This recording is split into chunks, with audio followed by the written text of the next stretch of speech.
We just wanted a weekend away. Me, my girlfriend Tara, and our friend Lucas packed up my car and hit the road on Friday evening. No plans. Just drive until we found somewhere quiet, somewhere far from the city and stress. We didn't care where we ended up, as long as it had stars and silence. By midnight, we were deep in the mountains. The road was barely lit.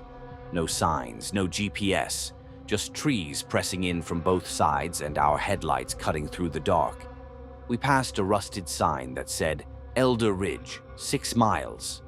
None of us had heard of it, but we were tired, and I saw a turnoff coming up that led to a narrow gravel road, the kind of road that feels like no one's driven on in years. "Let's just find a place to park and sleep," Tara said, yawning.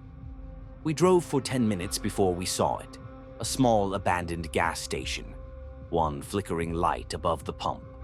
The building behind it looked like it used to be a house, windows boarded up, door wide open. Lucas laughed nervously. Perfect horror movie setup. But we were too tired to care. We parked, locked the doors, reclined our seats. Sleep came fast, until the knocking started. I opened my eyes, still dark. I looked at the clock, 3:12 a.m. Someone was knocking on the back window. Knock, knock, knock. Slow, rhythmic, like they weren't in a hurry. I sat up, my heart thudding. Lucas was still asleep.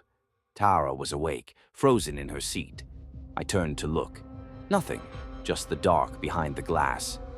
Then a whisper, right outside my window. "Let me in."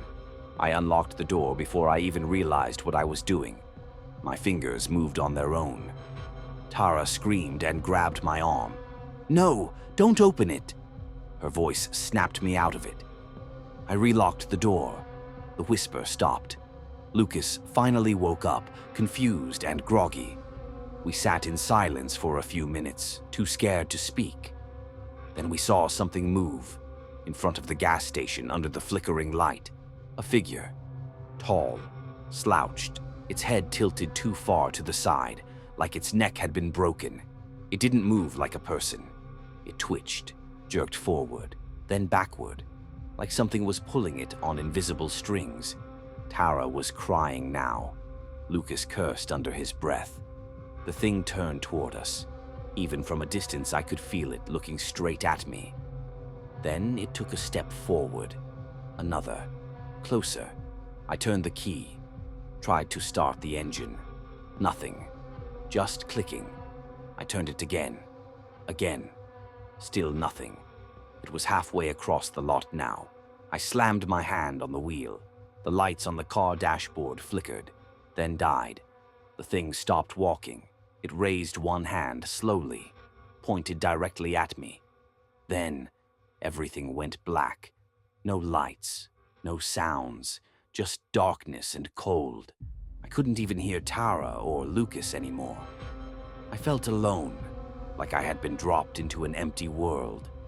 Then I felt breath on my neck, something cold, damp, close, and a whisper in my ear. "You're mine now," I screamed. The next thing I remember was waking up. The sun was up, birds were chirping, the car was fine. Engine started on the first try. Lucas and Tara said they didn't remember anything. They thought I dreamed it all. But they looked pale, tired, like something had drained them in the night.